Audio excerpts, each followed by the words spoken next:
Hello and welcome to Housing TV News at the top of the hour, coming to you from our studios here in the nation's capital, Abuja.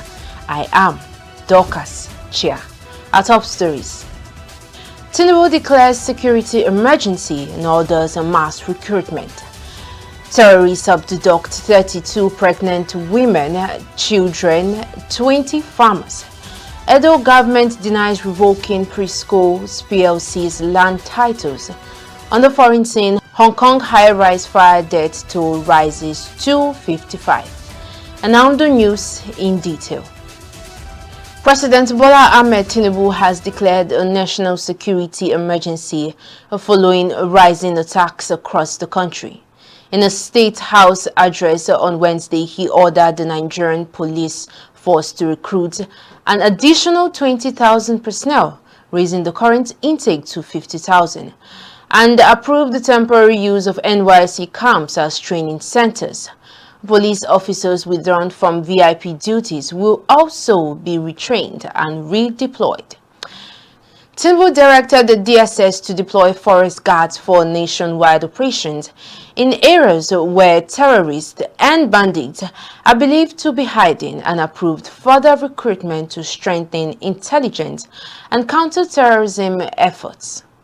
He commended recent rescue missions in Kebbi and Kwara states and vowed that operations will continue until all abducted Nigerians, especially those in Niger State, are freed. The president urged security agencies to maintain strict discipline and warned against compromise. Tinubu called on states to reinforce local security outfits and encouraged the National Assembly to begin reviewing laws enabling the creation of state police. He also warned states against running poorly secured boarding schools and urged religious institutions to cooperate closely with the police. Reaffirming his commitment to resolving herder-farmer clashes, Tinubu encouraged herders to adopt ranching. He offered condolences to victims of recent attacks and praised fallen soldiers, urging Nigerians to remain calm and united. Still on security matters, terrorists operating in the Shiroro Forest axis of Niger State have abducted 20 farmers, including 4 pregnant women and several children in Unguwa and Kawo Erena ward of Shiroro local government area. Local sources said the victims were attacked around 4 p.m. on Wednesday, November 26, while harvesting rice on their farms. This latest incident comes barely 6 days after more than 200 students, pupils, and 12 teachers were kidnapped from St. Mary's Primary and Secondary School in Papiri, Agwara local government area. So far, about 50 pupils have managed to escape and have reunited with their families, while security agencies continue efforts to rescue those still in captivity. The national chairman of the All Progressive Congress, Professor Netanwe Yildwata, says the party stands firmly with the government and people of Niger State over the abduction of children from St. Mary's School of Papiri in Agwara local government area. Speaking during a sympathy visit to the state with members of the APC National Working Committee, Yildwata condemns the rising spate of kidnappings across the country. He commended security agencies for their efforts so far, saying their operations guided by President Bola Tinubu's directives are yielding encouraging results. He expressed hope that all abducted pupils will be rescued safely. The APC chairman also praised Governor Muhammad Umar Bago for his developmental strides and for sustaining religious harmony in the state, describing unity as essential for national stability. Responding, Governor Bago thanked the APC leadership for the visit, saying it reflects the party's spirit of brotherhood. He called for continued prayers for the safe return of the missing children and lasting peace in Niger State and the country. In Kebbi State, the state government has confirmed that none of the 24 rescued schoolgirls from Government Girls Comprehensive Secondary School Maga were sexually abused while in captivity. Commissioner for Basic and Secondary Education Halima Bande disclosed this during the formal handover of the girls to their parents at the government house in Birni Kebbi. She thanked God for their safe return and praised the efforts that made the rescue possible. Governor Nasir Idris urged the girls not to allow the incident discourage them from pursuing education, advising them to stay focused and continue striving for knowledge. He also appealed to residents to uphold peace, noting that development cannot thrive in an atmosphere of conflict. Speaking on behalf of the parents, Malam Ibrahim Haruna Maga thanked the federal and state governments as well as security agencies for ensuring the girls' safe release. It will be recalled that suspected bandits attacked the school on Monday, November 17th and abducted 24 students. And now the Chief of Army Staff, Lieutenant General Wadi Shuaibu, has called on the Nigerian Defense Academy to strengthen cadet training with a stronger focus on discipline, leadership, strategic thinking, and modern combat readiness. He made the call during a visit to the NDA Commandant, Major General Oluyemi Olatoye, to Army headquarters in Abuja. Shaibu urged the Academy to reinforce its research centers, especially the Department of Military Science, to support Nigeria's defense industry and enhance homegrown military innovation. He also advocated for an updated curriculum that prioritizes night operations, fitness, artificial intelligence, and other emerging warfare areas, saying these are essential for preparing officers for today's battlefields. The Chief of Army Staff pledged full support to the Commandant in achieving these reforms. Major General Olatoye, in his remarks, congratulated the Chief of Army Staff on his appointment and described the NDA as the training factory for future officers. He promised to build on existing structures and deliver competent, disciplined, and professional officers for the nation. Away from the story and over to the livestock sector, the Minister of Livestock Development, ED Mukhtar Meha, has restated the federal government's commitment to overhauling the livestock sector as he commissioned a model veterinary hospital and a mobile clinic in Yola on Tuesday. The World Bank-assisted El-Press project built the facility, which is one of 7 completed model veterinary hospitals nationwide, with 14 more under construction.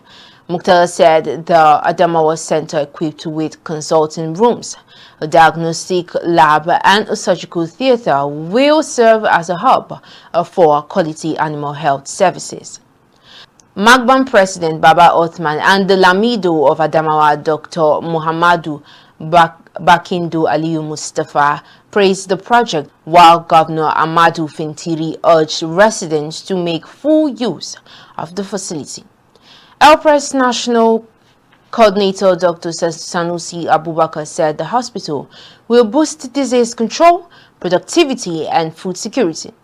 The Minister and the Permanent Secretary were later honored for their leadership in livestock sector reforms. Moving forward, the Universal Basic Education Commission is strengthening collaboration with public and private partners to improve access to quality basic education in Nigeria.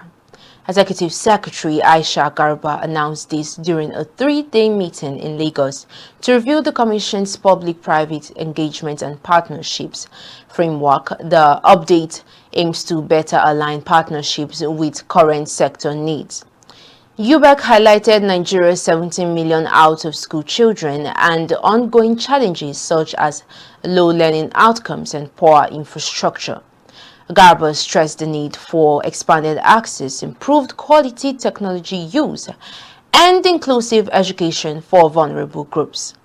The Commission called for stronger cooperation among states, development partners, and communities to reduce out-of-school rates and ensure lasting reforms.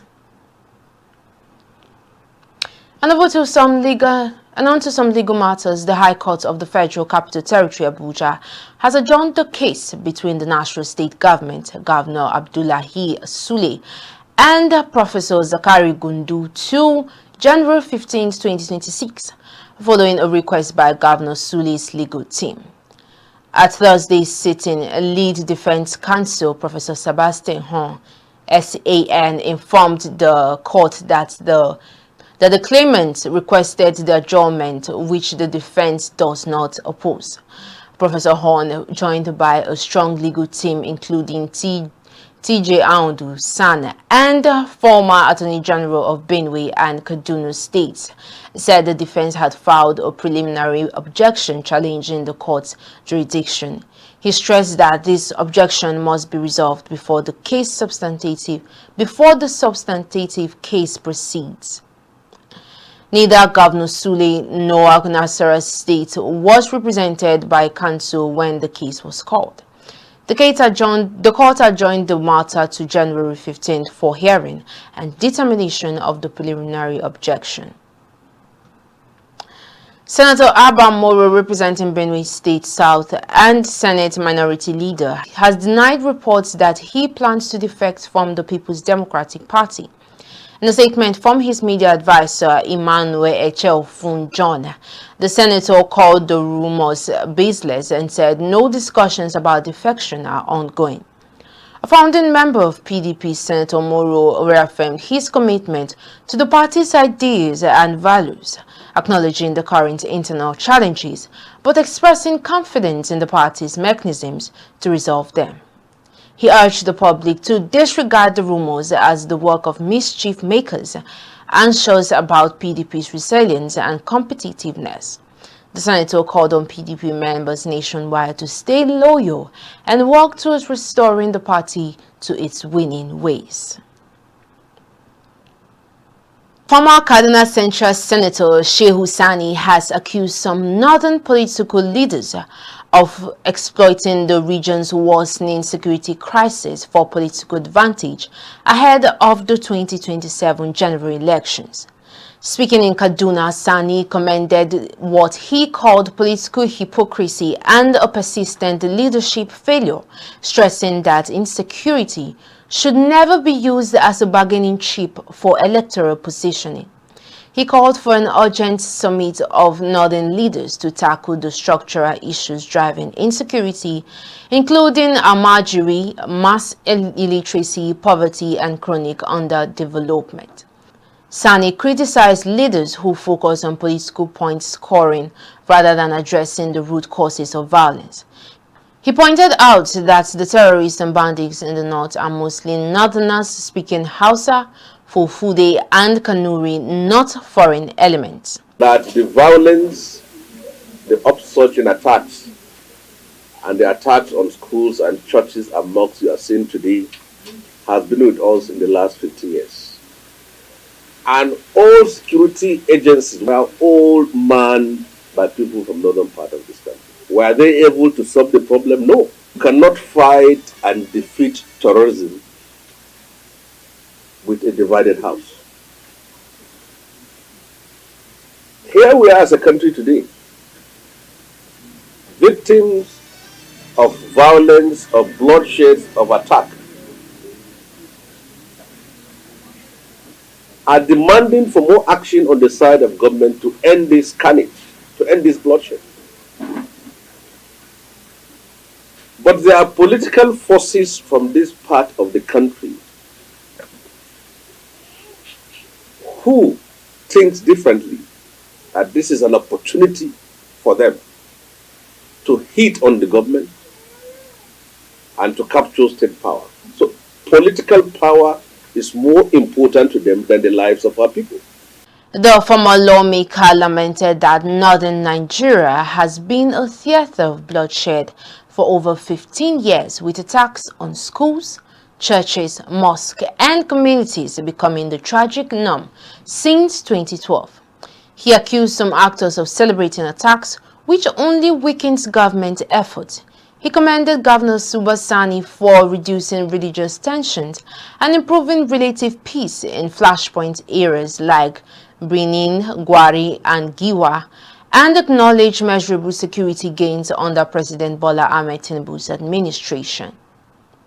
Here we are facing deadly attacks by terrorists and bandits from all sides. But what is our own reaction? People celebrate when bandits launch attacks. People celebrate when they see the corpses of soldiers on the ground. You cannot demean the sacrifices and service of our forcemen who are day and night in the field and theater of war since the coming of Governor Obasani. Yes, we cannot say we have 100% peace and security. We cannot say. There are pockets of attacks still going on in some specific points within the state. But you cannot compare the relative peace, stability, and calmness we have now with the terror and bloodshed that happened when Nasir was the governor of Kaduna State. With the 2027 elections approaching, Asani urged political leaders to prioritize sincerity, unity, and genuine problem solving over political gamesmanship. Delta State Governor Right Honorable Sheriff Oborevwori has presented the 2026 appropriation bill of 1.664 trillion naira to the Delta State House of Assembly. Here, budget dictates a bold 70% to capital expenditure, signaling a strong focus on infrastructure expansion and socio-economic development. Christening the budget of accelerating the More agenda, the plan aims to drive smooth growth within a stable macroeconomic environment, aligning with Nigeria's projected GDP growth of 3.9% in 2026. Governor Oborevwori said the budget incorporates inputs from diverse stakeholders, including community leaders, civil society groups, professional associations, contractors, banks, and artisan unions. It reflects the priorities of the people with a focus on critical sectors to spur economic growth. We are determined to work for our people, deliver on the promises of the More agenda, and make life more meaningful for everybody. Hence, Budget 2026 is about the government continuing to rise to the recurring challenges of physical discipline, economic diversification, social cohesion, infrastructural renewal, human capital development, and creating the right conditions for growth and prosperity. Achieving success will require the full buy-in of the three arms of government. I therefore invite Mr. Speaker and honorable members to support the vision encapsulated in these budget proposals and work with us to build a future that is just, fair, and equitable. These principles form the basis for the formation of Budget 2026, ensuring that it is people-centered, sustainable, and aligned with our collective. In his welcome remarks, Speaker of the Delta State House of Assembly, Right Honorable Emo Motimi Guo, described the budget presentation as a reaffirmation of the government's commitment to its citizens. The annual budget presentation remains one of the most important engagements in our democratic tradition. It embodies transparency, reinforces accountability, and provides a clear roadmap for direction in which government intends to steer the state in the coming fiscal year. Today's plenary, therefore, highlight the harmonious interplay between the executive and the legislature in shaping policy, guiding development, and ensuring that governance remains people-centered. Your Excellency, your presence here today demonstrates the cordial and productive relationship that exists between the House and the Executive. This House remains committed to sustaining this partnership. We'll now take a pause here, and up next are news stories from the build sector. Stay with us. Are you wondering on how to get accurate prices of building materials from various markets across Nigeria? Subscribe to Housing TV Africa on YouTube to get your weekly update on prices of building materials. Housing TV Africa, your first in housing news. Welcome back. Glad to have you join us on Housing TV News at the hour. Now to the build sector. Edo State government has denied revoking the land titles of Prisco PLC, clarifying that an earlier notice was unauthorized and misrepresented its position. Officials say the state only acknowledged federal control over land with oil assets, and Prisco's full holdings remains unaffected. The notice sparked investor concerns, but the government is reviewing how the false notice was issued and urged the public to ignore it. Prisco, a major agribusiness operating for over 34 years, has yet to respond. Experts stress balancing resource control with protecting key agricultural investments. The state insists only a small portion of land is under review and reaffirmed its commitment to supporting agribusiness. And on to the foreign scene. More updates on the Hong Kong fire case. Authorities in Hong Kong have confirmed that 55 people have died in the massive fire at Wang Fuk Court, the residential complex in Tai Po district. At least 123 others, including 8 firefighters, are hospitalized, while hundreds remain unaccounted for nearly 24 hours after the blaze began. Emergency teams continue rescue efforts amidst intense heat, collapsing, scaffolding, and falling debris. The estate houses over 4,600 residents, 36% of whom are elderly. Remarkably, an elderly man was rescued alive from the 31st floor of a still burning tower. Police have arrested 3 men, 2 company directors and a consultant, on suspicion of manslaughter linked to renovation negligence. Investigations suggest flammable materials like bamboo scaffolding and the polystyrene window covers accelerated fire and blocked escape routes. Fire Service Director Andy Young said these polystyrene boards are extremely flammable and the fire spread very rapidly. Over 900 residents have been displaced and are sheltering in emergency centers. Many survivors report losing all their belongings. Chinese President Xi Jinping has ordered a full response and approved emergency aid of 2 million yuan through the Red Cross. This strategy may become Hong Kong's deadliest fire since World War II, surpassing the 33 fire-related deaths recorded in 2024.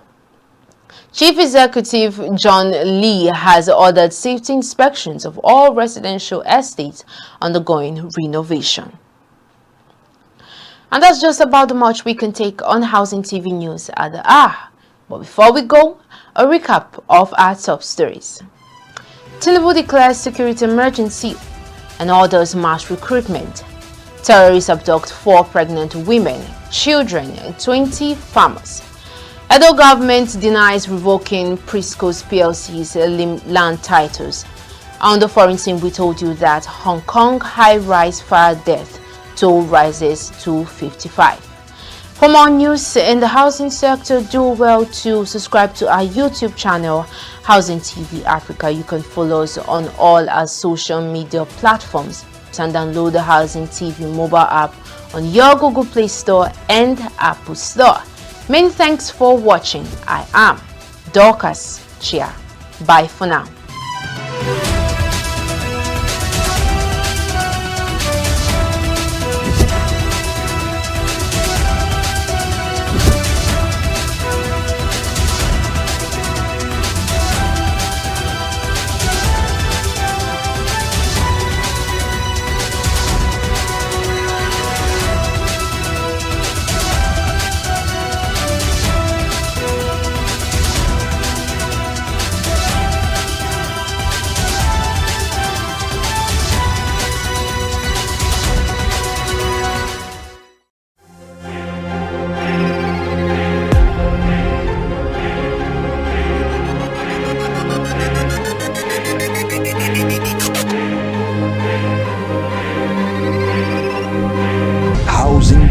TV Africa, your first